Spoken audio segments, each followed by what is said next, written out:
안녕하세요 여러분, 성공합시다. 우리가 살다 보면 주위에 말로 엄청 떠벌리는 사람은 많은데 그 말을 삶에서 보여내는 사람은 참 드물어요.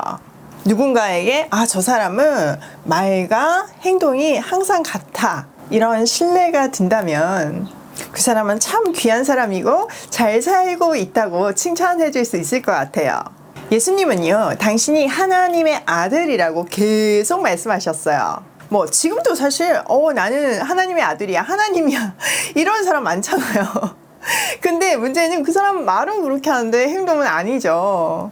그런데 예수님은 끊임없이 일상에서 당신이 하나님이심을 증명하셨어요. 오병이어 사건도 마찬가지예요. 자, 한번 들어가서 천천히 보도록 할게요. 10절, 사도들이 돌아와 자기들이 행한 모든 것을 예수께 여쭈니 데리시고 따로 벳세다라는 곳으로 떠나가셨으나. 여러분, 12제자가 파송을 받아가지고 막 각 지역에 복음을 전하러 갔던 거 기억나시죠? 이제 돌아왔어요. 돌아와가지고 예수님께 사역 보고를 하는 장면이에요. 그리고 예수님은 그들을 데리고 벳세다라는 한적한 곳으로 잠시 쉬러 가셨어요. 제자들이 좀 지쳤겠죠? 한편 지금 대중들은요, 요한이 살아났대, 엘리야가 나타났대, 한 선지자가 살아났대, 이런 무성한 소문이 있잖아요. 또 그 소문이 헤롯한테까지 들어가가지고 헤롯도 지금 관심 집중을 하고 보고 싶어 하잖아요.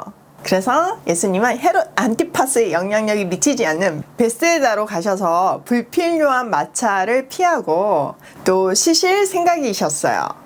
이 즈음은 유월절이었어요. 예수님의 행적을 유월절을 기준으로 나눌 수 있잖아요. 그러니까 지금은 세 번째 유월절인 거죠. 첫 번째 유월절에는 성전 청결 사건, 두 번째 유월절에는 38년 된 병자를 고친 사건, 지금은 세 번째 유월절에는 오병이어 사건이 있거든요. 그리고 이 세 번째 유월절을 기준으로 예수님은 대중사역에서 이제 제자 사역에 집중하세요. 그래서 이 12사도를 파송하셨잖아요. 그전에는 항상 같이 다니셨거든요. 근데 이제는 혼자서도 보내보고 집중 제자 훈련을 하시고 있다는 것을 우리가 볼 수 있어요.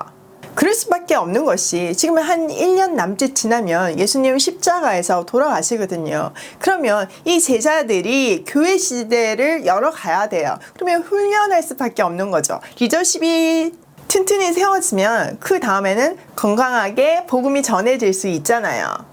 자, 11절, 무리가 알고 따라왔거늘 예수께서 그들을 영접하사 하나님 나라의 일을 이야기하시며 병 고칠 자들을 고치시더라. 여러분, 세례 요한이 지금 참수를 당한 상태였잖아요. 그러니까 관심이 더더욱 예수님한테 쏠렸고 예수님이 수많은 기적을 행하시니까 인기가 폭발하고 있었어요.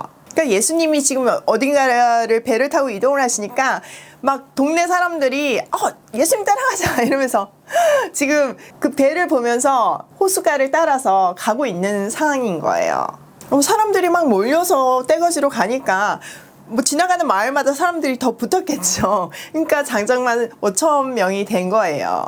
예수님은 비록 시시로 벳세다를 향하셨지만 그들을 맞이하셔서 하나님 나라를 말씀해 주시고 또 병도 고쳐주셨어요. 마태복음에 보면요, 여기에 불쌍히 여기사 스플랑카 리조마이라는 단어를 쓰는데요, 영어로는 compassion이에요.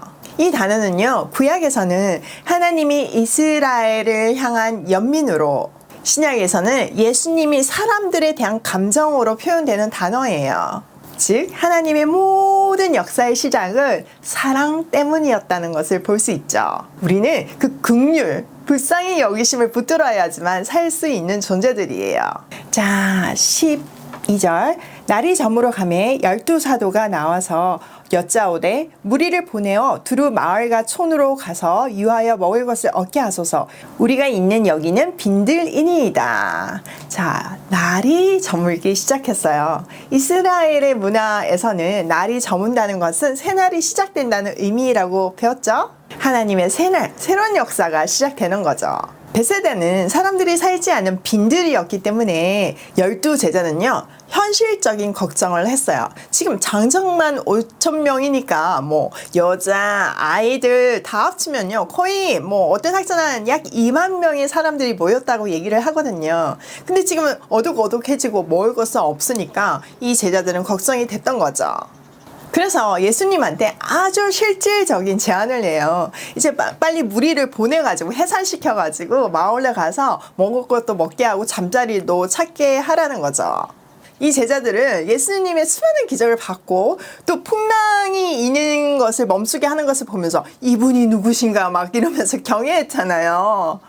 그리고 주신 권능으로 자기네들도 가가지고 능력과 권능이 정말 자기 삶에서 실제로 임하는 것도 봤잖아요. 그럼에도 불구하고 아직도 현실이 딱 닥치면요 믿음이 흔들리는 거예요. 그 영의 눈으로 보지 못하고 현실을 현실로만 보고 현실적인 방법으로만 계산하려고 하는 태도를 가지는 거예요. 참 안타깝죠?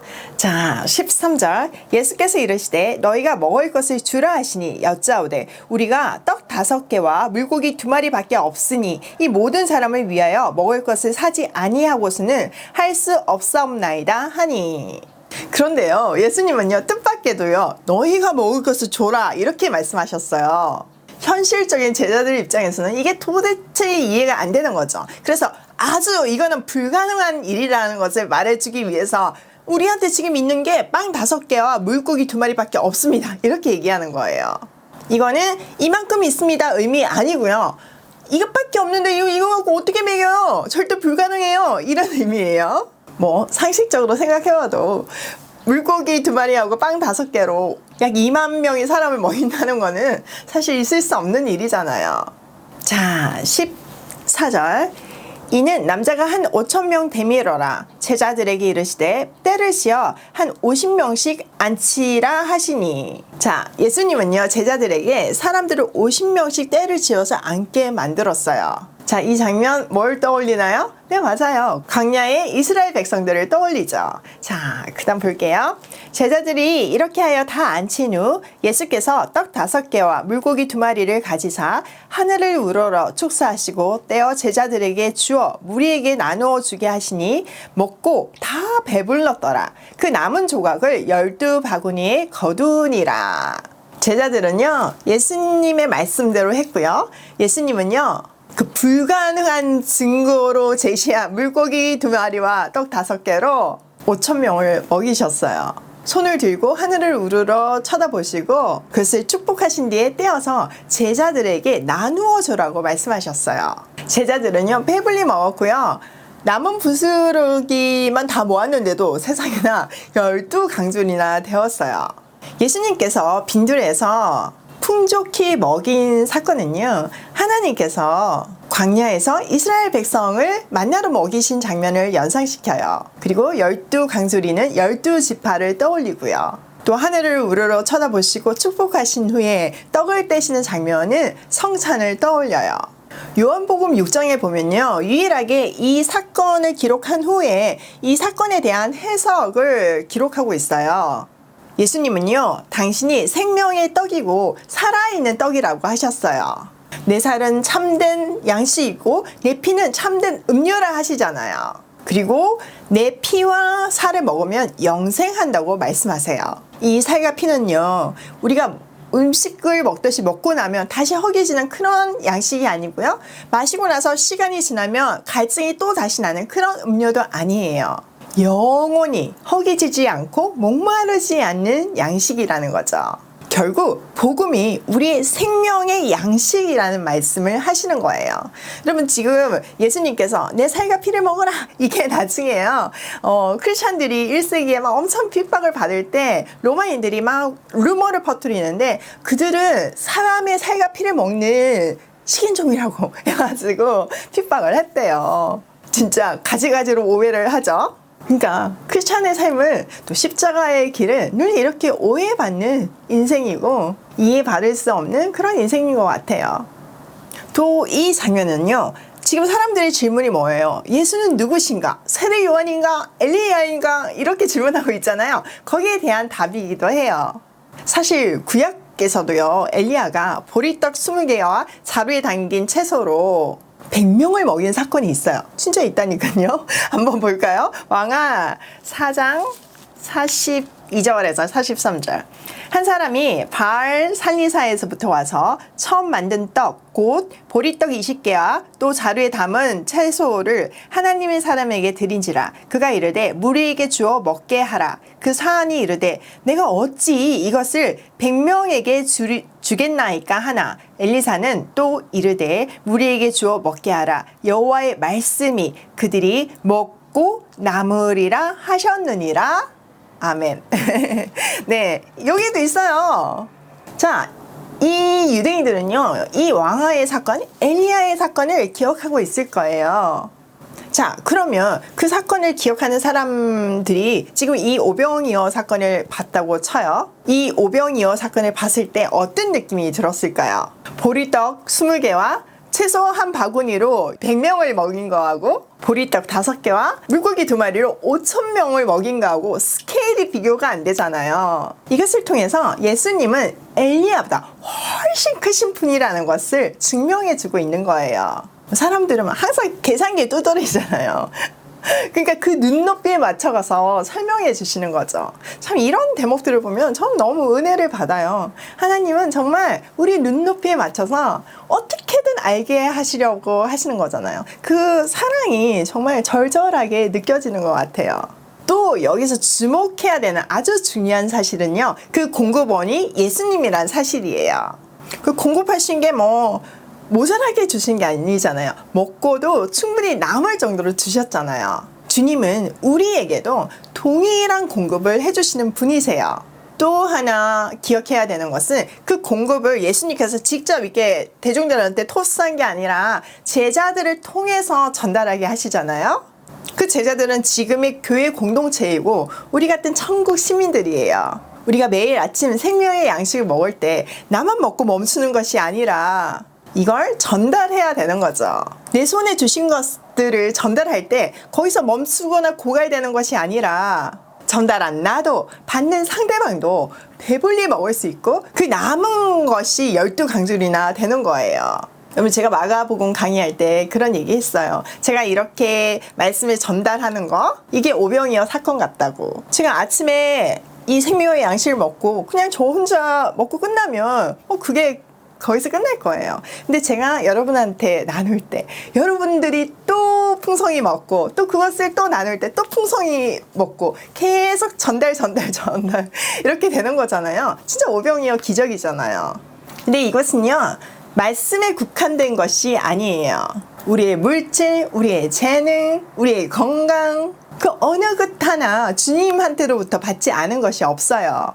그 모든 것들의 공급원은 주님이세요. 그 주신 이유는 주님의 뜻대로, 주신 분의 뜻대로 흘려보내기 위함이고요. 제가 며칠 전에 양념갈비 이야기 했었죠. 제 스타일 채널에서 만들어지기 시작한 천국 문화로 어린이날 보육원에 있는 아이들에게 그 양념갈비 먹이고 싶다고요. 그렇게 흘려보내겠다고요. 그리고 오병이어 기적이 일어났으면 좋겠다고 제가 이렇게 말씀을 드렸어요. 근데 그걸 사단이 좋아할 리가 없죠. 게다가 이번에는 안 믿는 분들까지 동참해서 하는 일이니까요. 당연히 공격이 있었어요. 순간 내가 이렇게 오해를 받고 험한 말을 들으면서 이 일을 해야 되나 이런 생각이 들었어요. 그래서 더 기도하게 되었고 하나님께서 그 다음날은 keep going이라는 말씀을 주셨어요. 제가 어저께 영상에 올린 말씀이죠. 또 오늘은 정확하게 오병이어라는 말씀을 주시네요. 아무리 거센 공격이 있어도 우리는 해야 할 일, 주님께서 시키신 일을 절대로 멈추면 안 된다는 사실을 다시 한번 깨달아요. 그리고 그것을 이길 수 있는 힘은 언제나 주님으로부터 주어지고 그 모든 공급도 주님이 주신다는 것을 다시 한번 생생하게 깨달았어요. 저는 어릴 때부터 유난히 요리하는 데 관심이 많았어요. 또 하나님께서 저한테 좋은 식재료를 경험할 수 있는 환경도 주셨고요. 게다가 외국 생활을 오래 해서 다양한 먹거리를 경험하게 되었어요. 무엇보다도 저한테 쉽게 요리하는 달란트를 주셔서 주위의 친구들이 가끔 저한테 네가 하는 그 요리들 좀 정리해서 책으로 만들어주면 안 돼? 이런 얘기들을 했었어요. 그래서 그 요리책이 언젠가 하고 싶은 버킷리스트 중에 하나였어요. 그런데 예상치 못하게 코로나를 통과하면서 하나님은 더욱더 건강과 식품에 대해서 관심을 가지게 하셨고 그것을 전하는데 큰 기쁨을 주셨어요. 요즘은 이것이 오병이어의 시작이구나를 깨달아요. 이렇게 전달되다 보면 우리 가족에게 주신 사명, 북한을 영과 육으로 먹이는 사명을 감당할 수 있을 줄 믿어요. 사실 저는 엄청난 강야를 통과했잖아요. 우리 아이들 먹일 것도 없었던 시절이 있었잖아요. 그런데 지금 제 손에 식품이 주어지니까 이게 얼마나 구체적으로 저한테 와닿는지 몰라요. 이 구체적인 도구가 저한테 큰 설렘으로 또 훨씬 가깝고 실질적인 사명으로 느껴지게 만들어요. 너희가 그들에게 먹을 것을 줘라. 이 말씀이 오늘따라 유난히 제 가슴에 새겨졌어요. 여러분, 여기에는요, 너희라고 하셨어요. 저 혼자가 아니라 우리 가족, 더 나아가서는 우리 모두 천국 패밀리가 지금 이 순간에도 진짜 먹을 것이 없어서 육체적으로 죽어가고 말씀이 없어서 영적으로 죽어가는 그들을 힘을 합쳐 전인적 구원을 하게 될 줄 믿어요. 오늘도 먹을 것을 주기 위해 오늘 해야 하는 일을 충성되이 감당하며 고고싱해요.